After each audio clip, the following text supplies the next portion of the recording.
Alright, we've been talking about these tonic herbs. It's a traditional category in Chinese medicine, and I mentioned that as they come west, we are usually referring to them as adaptogens.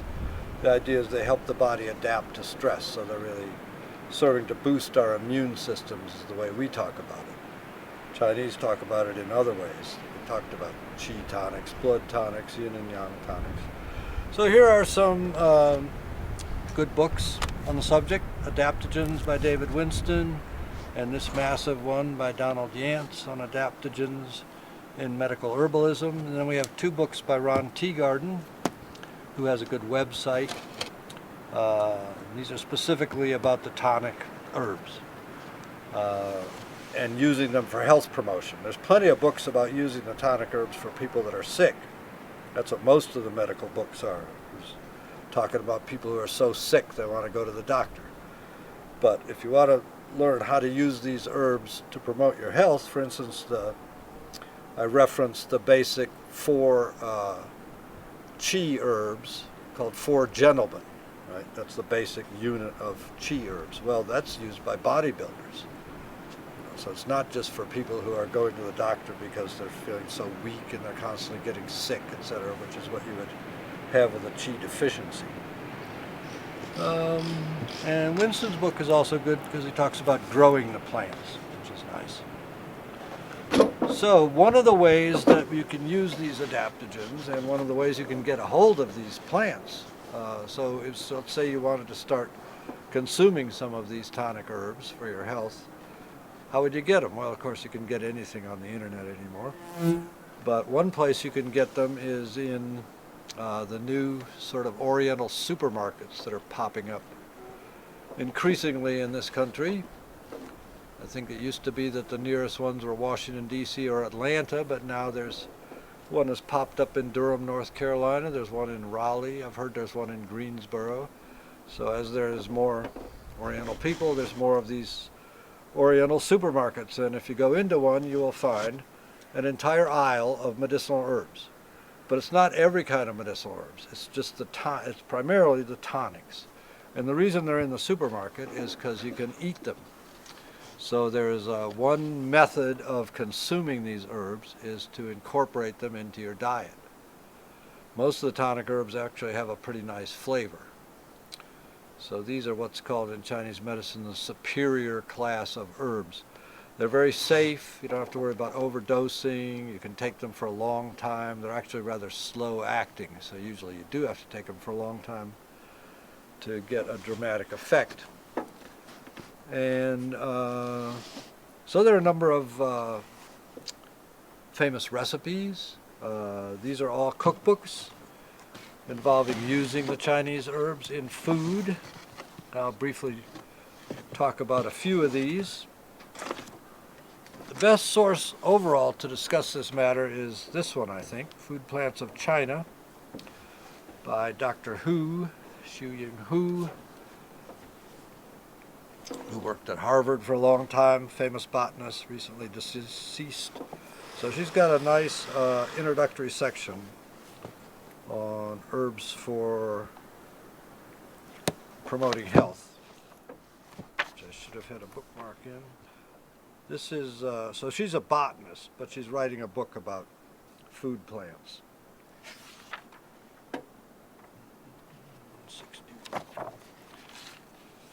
Health food and herbal tea.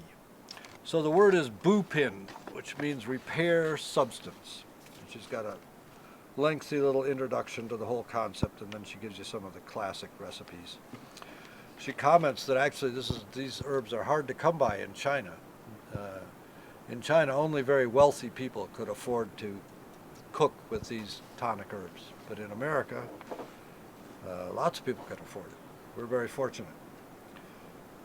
So bupin means repair substance, and in a lot of Chinese households what they'll do, especially in the autumn, is buy a pound of this and that, ginseng if you could afford it, codonopsis, goji berries, and just use them in their diet to get them through the winter. So it helps the body adapt to stress, any kind of stress, or anybody who's recovering from surgery or something like that would be they would try to incorporate these herbs into their diet. Elderly people. So any kind of stressed out situation, you can incorporate these herbs into your meals. An easy way is with soups, and this is perhaps my favorite book of all these. This is easily available, North Atlantic Books, A Tradition of Soup. This is nice because it has a lot of information on ingredients, and it's actually got a little illustrated glossary of all the main herbs that are used in cooking, the tonic herbs. It's got several pages. And then she's got lots and lots of recipes, spring, summer, autumn, winter recipes, and then strictly medicinal recipes, ones to use at any time, ones for festive occasions, and so on. So here's a picture of the 6-herb regulating soup. Some of the formulas are rather classic. There's a 4-herb soup, a 6-herb soup that show up over and over again in a lot of these books. And in fact, in the same aisle of the Chinese grocery store that you get into, you'll find many soup mixes. So these are medicinal herbs that you're going to then add meat, vegetables. Sometimes you would add a specific meat, like certain herbs would be more compatible with chicken, others with beef. Dongui with mutton is a classic combination. Some of these are divided up like this. You can actually see the separate herbs. There's another one. So if you can't read Chinese, you're a little bit out of luck.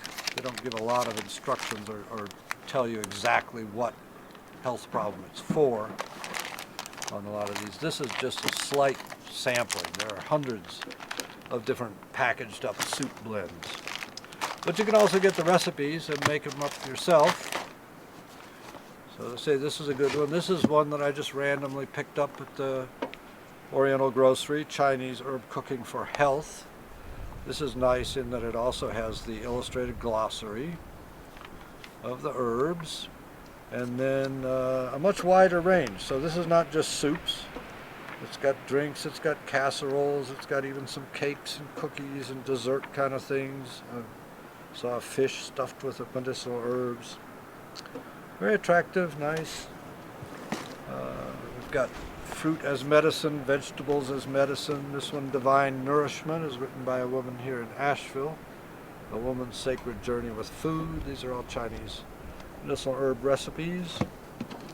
The Chinese Herbal Cookbook, Healing Foods for Inner Balance. So there's so many of these. This is a bilingual one here. This is more strictly medicinal, where the recipes actually are addressing specific health problems. It's actually English and Chinese on facing pages. In China, there are restaurants of medicated cuisine. It's an important aspect of Chinese medicine is medicated diet.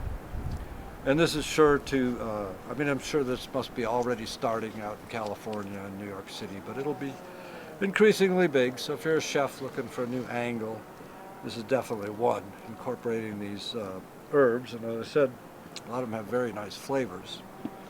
And we have the possibility of growing and actually using them fresh, which is nice. Fresh Codonopsis, the ginseng substitute, for instance, has a really excellent flavor. It's a delicious herb. Another interesting angle on all this is the fact that all food can be classified as medicine. That is to say, by the temperature, the flavor, and the meridians entered. Does it go to your lungs? Does it go to your spleen? Does it go to your heart, etc.? And there are a number of different books. This is one of them, Chinese Foods for Longevity, that will classify anything. You can look up watermelon, you can look up pork bellies, what's you got? Mulberries, garlic, chicken liver, Job's tears, lotus fruits, cucumbers, any kind of vegetable. So you can, if you're trying to address certain health concerns, you can use the herbs, but also the vegetables and the meats that you cook with the herbs. You can select specifically to address particular problems. This Henry Liu's got a number of books out on this topic, and they're all pretty good. Bob Flaws has written several books. This one is called The Tao of Healthy Eating, Dietary Wisdom According to Traditional Chinese Medicine. He does the same thing at the back, classifies all the foods, gives some general principles. And, excuse me a second.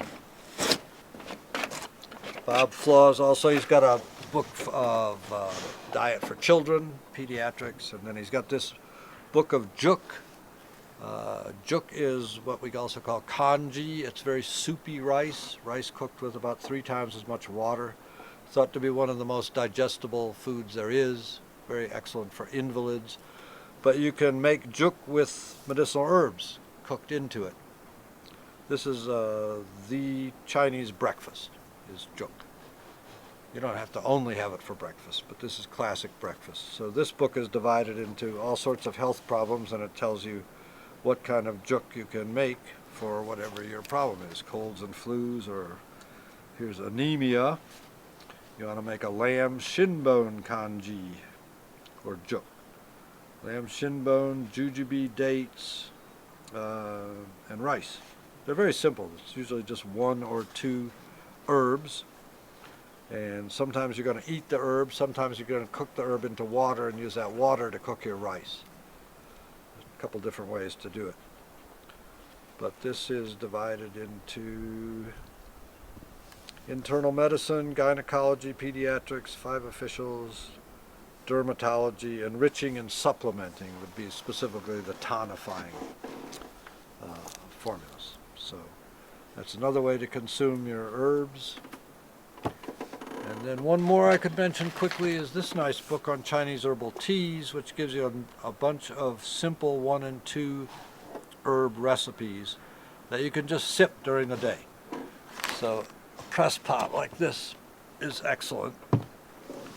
For instance, a good one if you have red eyes, itchy eyes, something like that. It's chrysanthemum and goji berries. You might put in a little bit of green tea as well.